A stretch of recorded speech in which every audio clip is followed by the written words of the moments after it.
Ассалаумағалейкум достар, арнамызға қош келдіңіздер. Европада футбол маусымы аяқталып, жазға трансфер терезесі ашылды.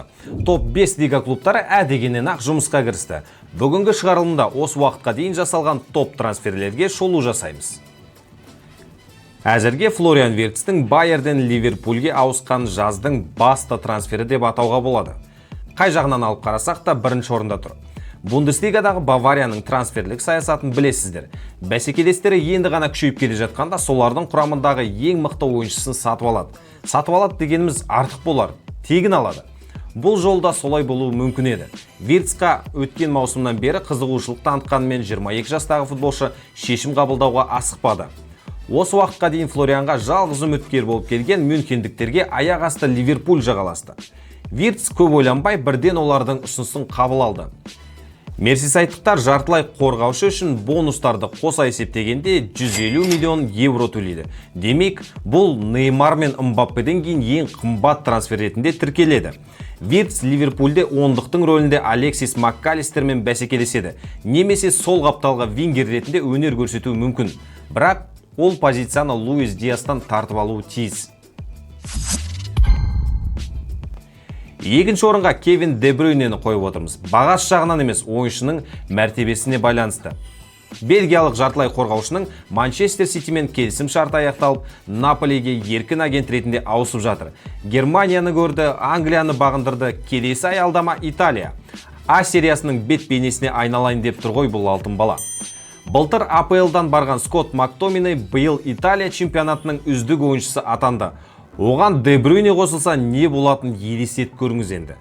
Айтпақшы, 33 жастағы футболшы Италия чемпиондарымен 2+1 жүйесі бойынша келісімшарт жасасты.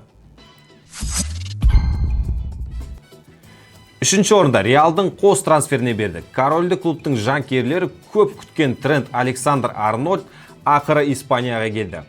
Флорентино Перестің қалтасына қол сұқпай еркін агент ретінде ауыспақшы еді. Реал бірінші шілдеге дейін күте алмаймыз деп Ливерпульге 10 миллион евро төледі. Трент Мадридтік ұжыммен 6 жылдық келісім шартқа отырады. Енді Реалдың оң қапталында әлемнің ең мықты қорғаушылары өнер көрсетеді. Жаңа маусымда Дани Карвахаль да жарақатынан айығып қатарға қосылады. Бірақ мұнымен Мадридтік клубтың қорғанысындағы мәселе шешіле қоймайды. Перес соны біліп, өткен маусымда футбол әлеміне жарқ етіп шыққан Дин Хейсенді сатып алды. Борнмутқа Испания құрамасының орталық қорғаушысы үшін 60 миллион евро төледі. Осы жылы Реал бұл позицияда үлкен қиындыққа тап болды. Давид Алаба мен Эдер Милитао сынып қалғандықтан Арелиан Чуамени артқа қайтуға мәжбүр болды. Ал Антонио Рюдигер жарақаты болса да жанын салып ойнады. Неміс қорғаушысы аяғына ота жасатып 2 айға қатардан шықты. Демек, клубтар арасындағы әлем чемпионатында Дин Хейсенге өзін көрсетуге мүмкіндік болады. Оның үстіне клубты Хаби Алонсо тізгіндеді. Жаңа бапкер әрбір футболшыға мүмкіндік беретіні анық. Испаниялық қорғаушы Реалмен 5 жылдық келісімшарт түзді. Енді сол қапталдағы мәселені шешу үшін Бенфика мен Альваро Каррерастың трансфер бойынша келіссөз жүргізуде. Төртінші орынға Манчестер Юнайтедтің трансферін қоюды жөн көрдік. Биыл өз тарихында болмаған ең нашар нәтижені тіркеген қызыл сойқандар трансфер нарығында жақсылап жұмыс істемесе болмайды. Рубен Амарим ең алдымен шабуыл шебін күшейтті. Вулверхэмптоннан Матеус Куньяны алу үшін 75 миллион евроға шығындалды. Бұл манкунианды клуб тарапынан жасалған керемет жүріс болды. АПЛ-ға бейімделген өткен маусымдағы 35 ойында 17 гол соғып, 6 ассист жасаған бразилиялық форвардты қатарына қосты. Келісім шарт мерзімі 2030 жылдың жазына дейін есептелген. Расмус Хойлунд пен Джошуа Зиркзені Куньяға бәсекелес бола алмайтыны анық. Осы тұста Хойлундтың клубтан кетіп, А сериясына қайтып оралу мүмкіндігін де жоққа шығармаймыз. Бесінші орында тағы да Ливерпульдің трансферына бұйырды. Арне слот бұзылған пазлдың орнын дереу толтырып қойды. Александр Арнольд орнына Байерде жасындай жарқыраған Жереми Фримпонгты алды. Трансфер құны тұп-тура 40 миллион евроны құрады. Келісімшарт мерзімі 5 жылға есептелген. Мерсисайд клубтың бас бапкері клубтағы жерлестердің санын тағы біреуге арттырды. Фримпонг, Вирджил ван Дейк, Коди Гакпо және Райан Гравенбергтен кейінгі 4-ші нидерландтық футболшы болып тіркелді. 24 жастағы қорғаушының ойын стилі Тренттікімен өте қатты ұқсас. Тіпті бірдей десек те болады. Шабуылға керемет қосылады, ассист жасаудың шебері. Ливерпульге келе салып негізгі құрамда ойнайтыны айдан анық. Конор Брэдли әдеттегідей оны алмастыратын футболшы ретінде қосалқы құрамда қалатын секілді. 6-шы орынға Манчестер Сити трансферлері табан тіреді. Биыл бапкерлік мансабында алғаш рет маусымды трофейсіз аяқтаған Пеп Гвардиоланың жазғы трансфер кезеңінде өте қатты жұмыс істейтін алдын ала белгілі болды. Испаниялық маман көп күтпей бірден 3 трансфер жасап тастады. Миланнан Тиджани Рейдерсті 70 миллион, Лионнан Райан Шеркиді 40 миллионға, Вулверхэмптоннан Райан Айт Нуриді 40 миллионға сатып алды. Рейндерс биыл Милан сатында 54 матчқа қатысып 15 гол соқты, 5 ассист жасады және Италия чемпионатының үздік жартылай қорғаушысы деп танылды. Нидерланд футболшысы Ковачич және Родримен бәсекелессе, Шерки командадан кеткен Де Брюйненің орын басады. 21 жастағы шабуылдаушы жартылай қорғаушы өткен маусымда 44 матчқа қатысып, 12 гол мен 20 ассисттің авторы атанған. Бұл деген енді керемет нәтиже емес па? Сондай-ақ қалалықтар ұзақ уақыт бойы шешілмей келген сол қапталдың мәселесін бір жақты етті. Алжирлік футболшы АПЛ-дың өткен маусымында 4 гол соғып, 7 нәтижелі пас берген. Енді Пеп бұл қапталға Гвардиол әкені қойып дым қиналмайды. Ал 7-ші орынға Джоб Беллингемді лайық деп есептедік. Джудтың інісі деп жоғарғы орындарға қойсақ та болар еді, бірақ әлі өзін топ клубта көрсетпегендіктен осы орынға жайғастырдық.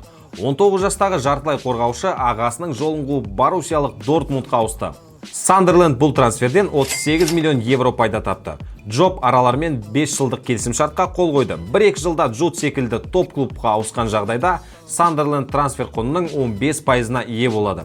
Ал Боруссия оны кемінде 100 миллионға сатады. Демек, қос клубта ақшаның астында қалады. Джоб биыл чемпионшипте 40 матчқа қатысып, 4 гол соқты, 3 ассист жасады және командасының АПЛ-ға шығуына өз септігін тигізді. 8-ші орын Джонатан Таның Баварияға ауысуы. Жоғарыда айтқандай мүмкіндіктер өз бәсекелестерінен футболшыларды тегін алуды әдетке айналдырбаған. Жаман үйреніп алды десек те болады. Бұл жолы Байердің негізгі қорғаушысы Таны еркін агент ретінде өз қатарына қосты. Оның жаңа клубымен жасасқан келісімшарты 4 жылға есептелген. Джонатан Бавариядан кеткен Эрик Дайердің орнына алынды. 29 жастағы қорғаушы 2015 жылдан бері Байерде негізгі құрамның футболшысы болды. Бундеслиганы 5 саусағындай біледі. Германия құрамасында да әр матч сайын 90 минут ойнап жүр. Демек, бұл Бавария жасаған өте сапалы әрі тегін трансфер. 9-ші орынға Челсидің трансферін қойдық. Аристократтар Ипсвичтің орталық шабуылшысы Лиам Делапты 30 миллион фунтқа сатып алды. Челсидің басқа клубтардан айырмашылығы жаңа футболшысына 4-5 емес, бірден 6-7 тіпті 8 жыл келісімшарт ұсынады. 22 жастағы форвард 2031 жылдың жазына дейін жарамды келісімшартқа қол қойды. Делап өткен маусымда 40 матчқа қатысып, 12 ғана гол соқты. Сондықтан Челсидің осы трансферіне көбісі теріс баға беріп отыр. Оған қоса Лиам Челсидің сәтсіздік әкелетін 9-ші нөмірді таңдап алды. Бірақ англиялық футболшы кезінде Манчестер Сити академиясында Кол Палмермен бірге ойнаған және сол кездегі оларды Энцо Мареска жаттықтырған. Соған қарағанда Челсидің бапкері Делапты басқа қырынан ашатын секілді. Бүгінгі шығарылымда Реалдың трансфермен аяқтаймыз. 10-ші орын Франко Мастантуононың корольдік клубқа ауысуы. Аргентиналық вингер жаңа командасына 15 тамызда, яғни 18 жасына тола салған кезде қосылады. Реал Франко үшін 45 миллионға шығылданды. Келісімшарт мерзімі 6 жылға есептелген. Мастантуоно соңғы кездері Аргентина құрамасына да шақыртылып, Чилиге қарсы матчта ұлттық құрама тарихындағы ең жас дебютант атанды. Оның ойынын бірнеше күннен бері басталған клубтар арасындағы әлем чемпионатында көре аласыздар. 17 жастағы футболшы аталмыш турнирде River Plate сапында өнер көрсетеді.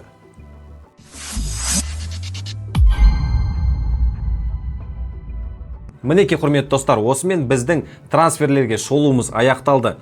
Егерде осы топ 10-дыққа сіздің ойыңызша тағы біреуді қосу керек деп есептейтін болсаңыздар, астыға комментарийге жаза кетіңіздер. Және бұл біздің арнамыздың ең алғаш шығарылымы болғандықтан барынша лайк басып қолдауларыңызды сұраймын. Сіздермен болған Әлішер, сау саламатта болыңыздар.